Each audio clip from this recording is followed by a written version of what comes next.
주영석 기자의 뉴스 속으로. 뉴스 속으로는 예방과 치료의학도 최고, 리퍼도 최고, 시니어 어르신들에게 서울 메디칼 그룹이 최고, 서울 메디칼 그룹 제공입니다. 연방준비제도가 다음 달 7월에도 기준금리를 0.75%포인트 인상하는 이른바 자이언트 스텝을 공언하면서 금리가 두 달 만에 1.5%를 오르게 됐습니다.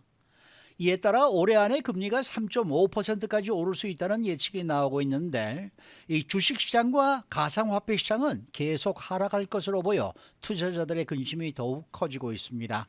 자, 주영석 기자. 안녕하십니까. 이 금리 인상을 아주 계속 큰 폭으로 이 자이언트 스텝을 밟으면서 이루어질 것으로 보이죠? 네, 그렇습니다. 뭐 그렇게 갈 수밖에 지금으로서는 뭐 없을 것 같습니다. 이달 6월에 FOMC 정례회의에서 0.75%포인트 금리 인상을 단행했죠. 그래서 현재 기준금리가 1.5%에서 1.75% 사이입니다. 이제는 그래서 다음 달에 또 이제 FOMC 정례회의가 열리기 때문에 다음 달 FOMC에서는 얼마나 금리 인상이 이루어질 것인가에 관심이 집중되고 있습니다. 계속 0.75%포인트 자이언트 스텝을 밟을 것이냐 아니면 0.5%포인트 빅 스텝으로 좀 한 발짝 물러나서 숨 고르게 할 것인가 뭐 이런 정도가 지금 관건이 되고 있는데요.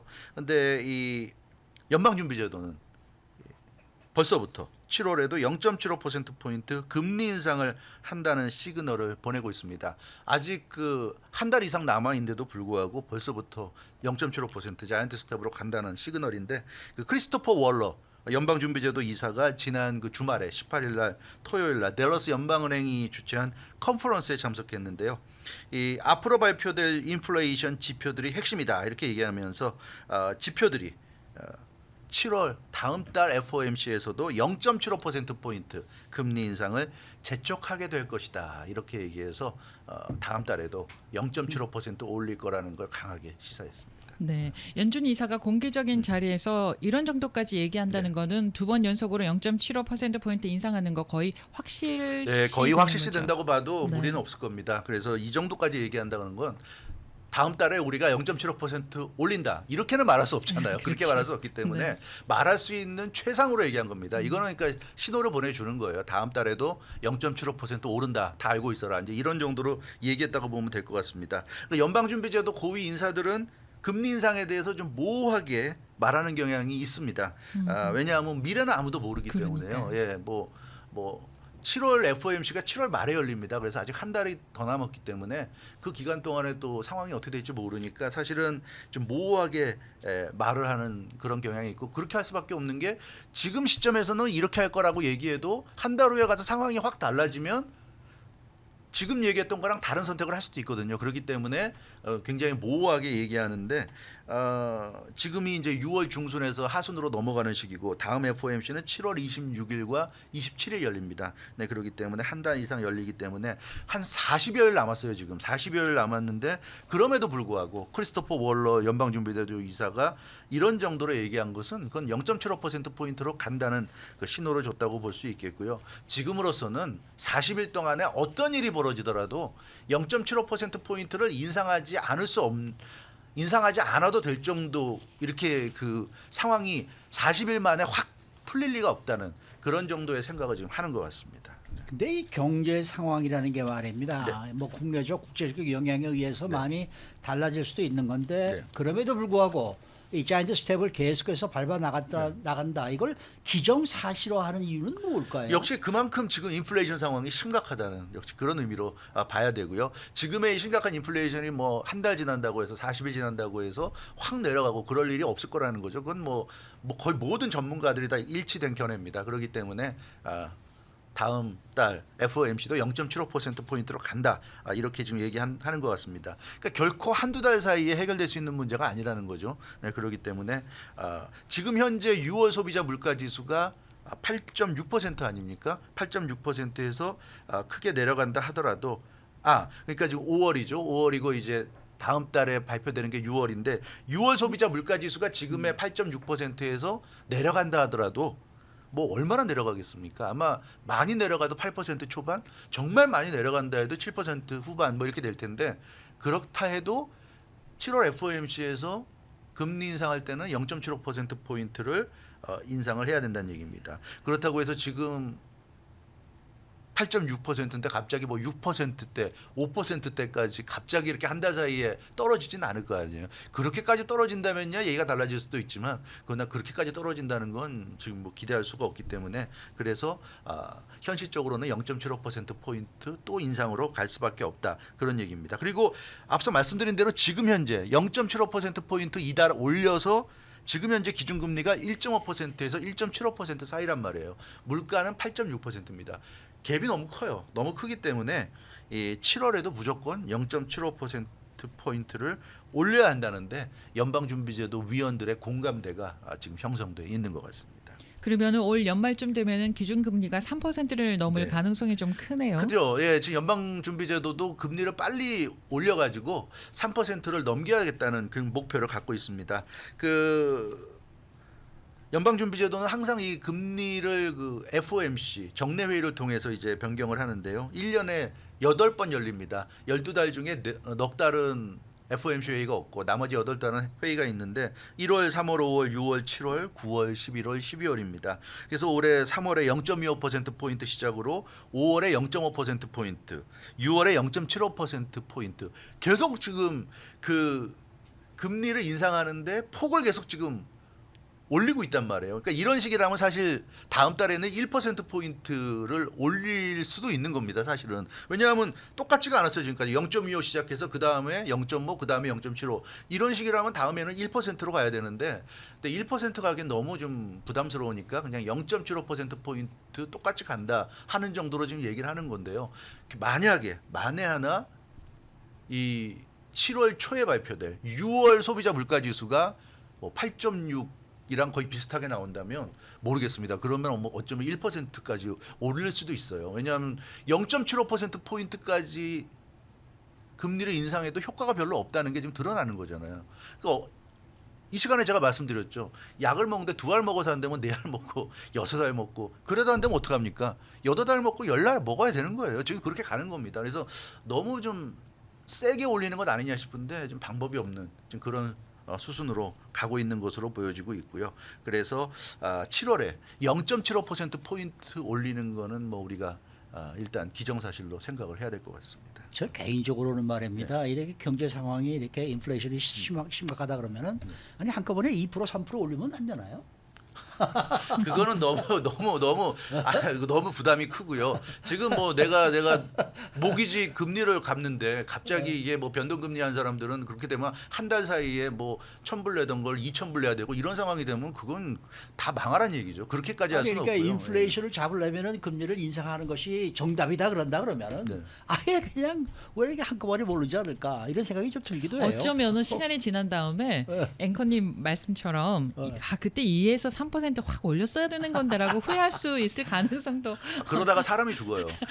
사람이 네. 약을 먹는 건 몸이 나으려고 먹는 건데 네. 약을 너무 많이 들이다 몸 안에 들이키면 죽습니다. 어쨌든 죽으면 안 되는 거예요. 네, 어쨌든 연준 입장에서는 지금 다음 달까지 2번 연속으로 자이언트 스텝을 밟겠다. 이거는 뭐 인플레이션을 확실히 낮추는 효과를 지금 내주기를 바라고 있는 거 아니겠습니까? 바로 그런 점이죠. 인플레이션 예측에 지금 연준이 실패했기 때문에 경제가 크게 흔들리고 있습니다. 그러니까 사실은 연준이 책임을 져야 될 문제인데 뭐 연준 입장에서는 그렇다고 해서 뭐 어떻게 하겠습니까? 이제 와서 할 수 있는 거는 지금이라도 금리 인상을 세게 해서라도 물가를 끌어내리는 거 이거밖에 지금 할 수 있는 게 없기 때문에 그렇고요. 타이밍을 좀 적절히 맞춰서 작년이나 재작년부터 조금씩 금리를 올렸다고 한다면 아마 스무스하게 좀 연착륙할 수 있었을 텐데 지금 그게 안 되는 그런 상황이죠. 그러다 보니까 무리해서 0.5%포인트, 0.75%포인트, 다음 달에도 0.75%포인트 또 올리는 뭐 이런 식으로 지금 갈 수밖에 없는 그런 상황인데요. 한꺼번에 이렇게 금리를 많이 올리게 되면 경제가 정말 심각해집니다. 소비가 위축이 되고 소비가 안 되고요. 개인들이 소비를 하지 않게 되고 지금 마켓 가서 뭐 물건 하나 사기 겁나지 않습니까? 예전 같으면 쉽게 사던 걸 안 산단 말이에요, 사람들이. 그리고 기업도 마찬가지잖아요. 지금 많은 기업들이 감원 계획을 세우고 있고 신규 채용을 하지 않고 있는데 뭐 이제 감원이 시작되고 나면 실업자가 확 늘어날 겁니다. 지금 아직까지는 실업률이 굉장히 좋지만 이런 식으로 가다가는 이런 식으로 금리를 올리다 보면 앞으로 몇 달 안에 실업률이 확 늘어날 거예요. 그럼 또 경제가 금방 나락으로 떨어지는 거죠. 그게 눈에 보이기 때문에 사실은 0.75%포인트 올린다는 게 쉬운 결정이 아닌데 그럼에도 불구하고 인플레이션을 잡기 위해서 지금 올린다. 이렇게 지금 얘기를 하고 있습니다. 근데 7월까지는 0.75%포인트를 올릴 것 같은데요. 앞서 말씀드린 대로 7월 다음에 8월에는 FOMC가 없습니다. 9월에 열립니다. 그러니까 7월 FOMC 끝나고 나면 한 달 이상 또 여유가 생기기 때문에 그런 7월까지 세게 올리고 나서 상황을 좀 지켜보겠죠. 그래서 좀 6월과 7월 두 달 연속 0.75%포인트 올린 효과가 좀 나타나기를 연준이 지금 간절히 희망할 것으로 보여집니다. 그래서 효과가 좀 나타난다면 물가가 많이 떨어지는 그런 효과가 나타난다면 9월부터는 다시 뭐 0.5% 올리는 자이언트 스텝에서 빅 스텝으로 한 발짝 뒤로 물러서는 그런 어떤 상황도 올 수 있지 않을까 그렇게 예상해 볼 수 있겠는데요. 어찌됐건 이 물가와 기준금리가 비슷해야 돼요. 그래서 연준이 생각하는 이상적인 물가가 2% 아닙니까? 그러니까 기준금리도 대략 2%대 정도. 근데 지금은 기준금리와 물가 차이가 너무 크기 때문에 물가를 끌어내리고 기준금리는 올리고 이제 이러면서 조정을 하려고 하는 것 같습니다. 네. 자, 주식 시장에서는요. 지금 좋지 않은 상황으로 계속 가고 있는 것으로 보고 투자자들에게 대비할 것을 주문하고 있는 모습이라고요. 그렇죠. 주식 시장이 굉장히 지금 흔들거리고 있잖아요. 그래서 월가 대형 기관의 투자 전략가들도 고객들에게 최악을 대비해서 좀 전략을 마련해라 이렇게 좀 당부하고 있습니다. 그러니까 폭락하는 주식은 좀 어쩔 수 없어요. 뭐 기업이 잘못한 게 아니라 전체적인 경제 분위기가 그렇기 때문에 뭐 애플도 지금은 어쩔 수 없고 다 어쩔 수 없는 상황입니다. 그래서 투자자들이 알아서 주의할 수밖에 없는데 특히 그 주식 투자하는 분들은 아시잖아요. 이렇게 주가가 폭락할 때가 사실은 주식을 매입할 시기라는 거. 그리고 이제 주가가 한창 오를 때가 주식을 이제 던질 시기라는 거 이거 알고 있는데 너무 거기에 매몰되지 말라는 그런 경고까지 하고 있습니다. 그러니까 요즘 떨어지는 거는 경제 상황 때문에 떨어지는 것이고 이 경제 상황이 쉽게 진정되지 않을 것이기 때문에 언제 바닥을 치고 다시 반등할 수 있을지 알 수 없으니까 섣불리 주식을 주우려는 생각을 하지 마라. 이게 그 전문가들의 조언이고요. 낙폭 과대주 굉장히 많이 떨어지는 주식에 대해서 지금쯤 한번 내가 주워볼까 하는 생각을 할 수 있는데 그것도 위험할 수 있다는 얘기입니다.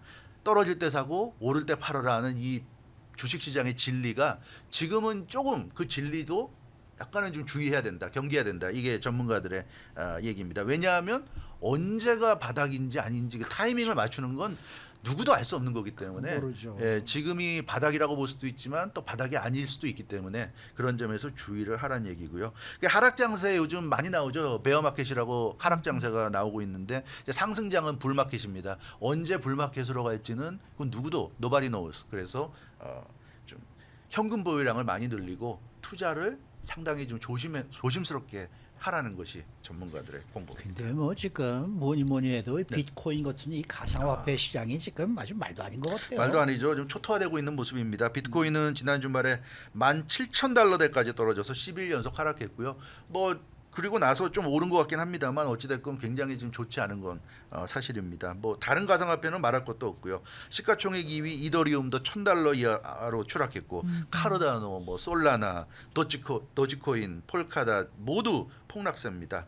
그리고 이런 가상화폐 시장도 마찬가지로 바닥이 어딘지 지금 알 수가 없기 때문에 전문가들은 코인 투자하는 분들에게도 좀 전략적으로 투자를 해라. 그리고 상당히 좀 주의를 해야 된다 이런 경고를 하고 있습니다. 비트코인이 무너져 내리면은 코인 시장의 미래도 좀 어둡지 않겠습니까? 굉장히 어둡고 지금 네. 암담하다는 얘기까지 나오고 있어요. 예. 비트코인이 코인 시장의 대표격이고요. 그러다 보니까 비트코인이 떨어지니까 그 외에 다른 코인은 말할 것도 없이 떨어집니다. 그래서 일각에서는 이러다가 정말 비트코인 완전히 망하는 거 아니냐 하는데 그러나 여러 가지 상황을 보면 비트코인 자체는 망할 가능성은 좀 지금도 한창 때에 비하면 망했다고 할 수 있는데 문제는 비트코인이 완전히 사라지거나 이러지는 않을 것 같고요. 다시 회복은 할 것 같아요. 왜냐하면 비트코인은 이미 대기업이나 일부 국가들이 통화수단이나 결제수단으로 사용을 하고 있습니다. 그래서 비트코인은 거의 이제는 공인된 그런 수단으로 통화수단으로 볼 수 있기 때문에 비트코인이 완전히 망하게 되면요. 이 세상의 수많은 대기업과 또 많은 국가들이 엄청난 피해를 보고 손해 볼 수가 있어요. 그렇기 때문에 비트코인이 망할 수는 없다. 왜냐하면 비트코인이 망하게 되면 정말 이 글로벌 경제가 절단날 수도 있는 그런 상황이기 때문에 아마 비트코인이 망하는 상황까지 가게 두지 않을 것이라는 얘기가 있고 그게 맞을 것 같아요. 그래서 기관이나 국가가 개입해서 비트코인은 어떻게 하든지 살리는 쪽으로 갈 것 같은데 그러나 이제 비트코인 외에 다른 코인들은 좀 예측하기가 힘듭니다. 그 비트코인만큼의 가치가 있다고 보기가 좀 어렵기 때문에 그래서 비트코인 투자자들도 물론 유의를 해야 되지만 비트코인 외에 다른 코인에 투자하는 분들은 특히나 조심을 해야 된다는 그런 얘기들을 전문가들이 많이 하고 있습니다. 네, 수고 많으셨습니다. 주영석 기자였습니다.